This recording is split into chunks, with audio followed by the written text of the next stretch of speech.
Some of the battlefields we visited went back to the First World War, and one very moving battlefield and memorial is Vimy Ridge. The view from Vimy, such heights, such peaks of serene beauty, belie the brutality of the battles of the First World War that were fought here and in an area known as the French Flanders or the Ypres salient. Looking down from the heights of Vimy, you see the peacefulness and the productiveness of the rural countryside. Looking back in history, you see the names of famous battlefields where the Commonwealth forces lost so many of their young men. Armentières, Luz, which has the twin slag peaks in the distance, Arras. Vimy is a monument to the 11,179 Canadian soldiers who died in France and have no known grave. Surrounding the two pylons which represent Canada and France are 20 sculptures that do not depict scenes of battle, but convey the grief of our nation. Below the pylons is a grieving father. Mother Canada, or Mother Bereft, stands on the objectives of the Canadian Corps, a crucial battle won in 1917, but at what cost? The price paid was for peace, and the symbol of peace sits at the highest point of the monument. Not far from Vimy is a small Commonwealth War Grave cemetery called Guard Cemetery, Cunchy-Nord-Pas-de-Calais, France, where my great-uncle Jack, a private in the King's Liverpool Regiment, is buried. Fighting alongside Canadian and Indian sepoys, he died on the first day of the offensive under Sir Douglas Haig at the Battle of Festubert, which is now called a skirmish. He was 19 years old. Ironically, the reason for the failure of this battle was due to a lack of munitions, as the British Army was launching an offensive at Gallipoli, where, coincidentally, my granddad was serving in the Welsh borderers. A year later, Jack's brother Albert was killed and buried at sea. My great-grandparents received a letter for each of their sons, and I'm going to read it to you. It is my painful duty to inform you that a report has this day been received from the War Office notifying the death of number 1668, Private John Thirlwall, King's Liverpool Regiment, which occurred at Festubert, France, on the 16th day of May, 1915. And I am to express to you the sympathy and regret of the Army Council at your loss. The cause of death was killed in action. For me, the moving sculptures of the Vimy War Memorial and the graves of so many young men poignantly depicts the grief felt by all families affected by war, whether they were Canadian, French, British, or German. While the events happened nearly 100 years ago, families remember the names of loved ones they never had a chance to know. Traveling from Vimy to Ypres, or Ypres, or as the Flemish people say, Wipers, the Menin Gate is one of 4 British and Commonwealth memorials to the missing. The memorial bears the names of 54,389 soldiers and men and officers alike from the United Kingdom and the Commonwealth forces who fell in the Ypres salient before August 16, 1917, and who have no known grave.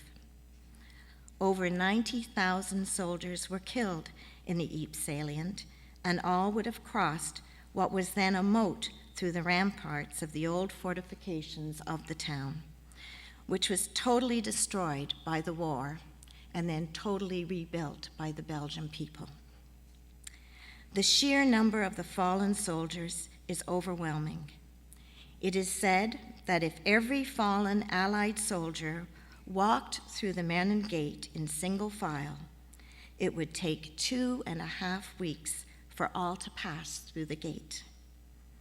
Unlike our soldiers of today, whose bodies are repatriated to their homeland and who are honored individually along the Highway of Heroes, soldiers from the First World War died in such numbers that repatriation was impossible. And so, for this reason, we traveled, we read their names, and we remember.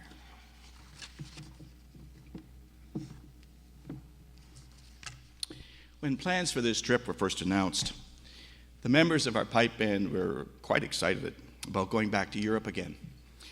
Several of our guys have fathers or had fathers or uncles injured or captured at Dieppe. They also knew many of the others who had fought in the battles of 1944 and 45 and had heard the stories.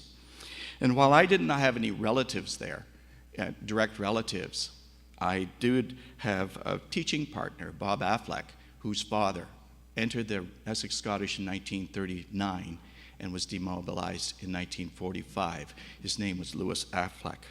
He was in every battle that the Essex Scottish fought. Therefore, when we got to the actual battlefields, we got to see where these events took place. And we learned that a regiment's life is not continuous action. A regiment is brought into the front line, given a task, and it attempts to complete it the best way that it can. It has to operate as a unit, or the day is lost. Once the objective is reached, the unit is relieved, and it returns to the rear, where it can rest and rebuild by adding new recruits and training them to replace the members who had sustained casualties. A week to 2 weeks later, that unit would be back in action. This was most evident in a little town just inside the German border called Wiesendorf. We saw the church where the orders were given to the Essex Scottish commanders on February 18th, 1945 for that day's action. We traveled to the field where the regiment was deployed and had been waiting since dawn along with the Royal Hamilton Light Infantry, nicknamed the Rileys. The Rileys were often on the right-hand side of the Essex Scottish in a lot of the actions that they went into. The two infantry units had tanks from the Fort Garry Horse to support their action. We could see the field that they had to cross. It was a lovely field in August, but on that February morning, it was 1,500 meters of soft, muddy, plowed ground. And we could see the road just past it that was heavily fortified, and they had to cross, and then just beyond it was a farmhouse, and the Essex Scottish had to capture that set of farm buildings. The road was heavily defended, but the units did have tanks to support them. The attack began at noon.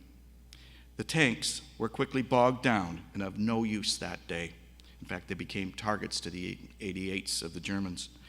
But the regiments continued on foot. It took 2 days of heavy fighting with equally heavy casualties for them to achieve their goals. We met the farmer that actually owned the town there that day. And during the attack, he was a 7-year-old boy, and he and his family had hidden in the cellar for safety. He said that his house had been captured and recaptured 7 times over 2 days. His mother had been upstairs tending the wounded the whole time. Canadians on the first floor, German soldiers on the second floor. When the fighting was over and he came up, all he saw were dead bodies in the ditch across from the farm driveway. Canadians. The German dead had been taken back by the retreating army unit. Once the Scottish secured that area, they were relieved and sent back for rest and rebuilding. 10 days later, March the 1st, they were once again in the front line. This time, they had to attack and overcome a well-entrenched, well-defended German forces on the edge of the Hochwald Forest. This is a famous battle for the Essex Scottish and for the other regiments that shared the field with them that day. Once again, they had to cross an open, plowed, muddy field filled with tripwires and anti-tank trenches. And once again, the tank support bogged down. Once again, the infantry units continued on in the face of withering fire. Major Tillotson of the Essex Scottish earned his Victoria Cross that day as he led his troops to victory. He was badly wounded towards the end and later lost his legs. Some of the older members of the regiment, a week or two ago, they believe that Major Bud Lynch, who was a member of the Essex Scottish, was active that day, and that's the day he lost his arm. And a lot of us will know Bud Lynch as the voice of the Red Wings during the 1950s and 60s. For us to walk across that ground, see the German trenches that were still there, and see the wide expanse of field, we wondered how anybody was able to survive. But they did, and drove the enemy force back, broke the final line of defense on the western side of the Seine, and that day it was a real privilege for us to play on that field.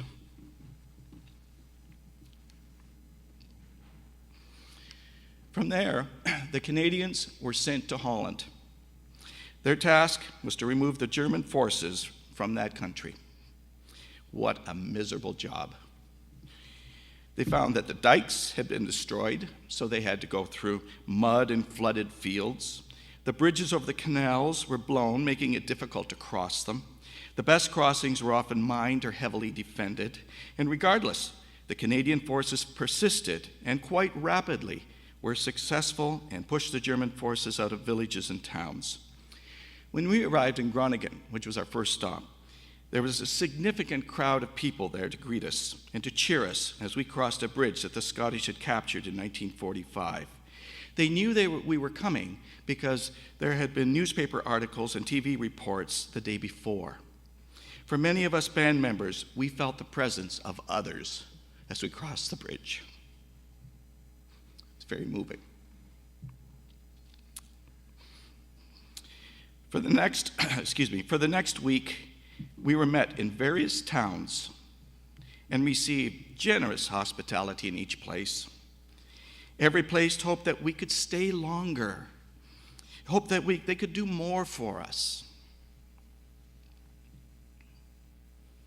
It's kind of neat with him. It was truly amazing and humbling.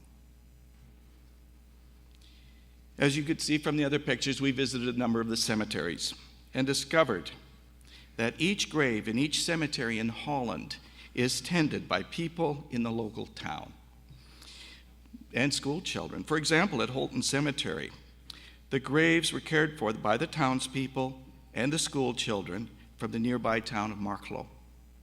At each cemetery, our regiment would have a brief memorial service to honor the Essex Scottish fallen soldiers who were buried there. In Marklo, we piped at a service in their town cemetery where a number of Allied fighters were interred. The color party was from the local Royal Canadian Legion of Marklo. And that was a real revelation to many of us. We had no idea that the Dutch had formed these Legion branches and were very proud members of them. It was in Marklo that we heard these words from the gentleman that's pictured here. And it sums up the feeling of the Dutch people for all Canadians.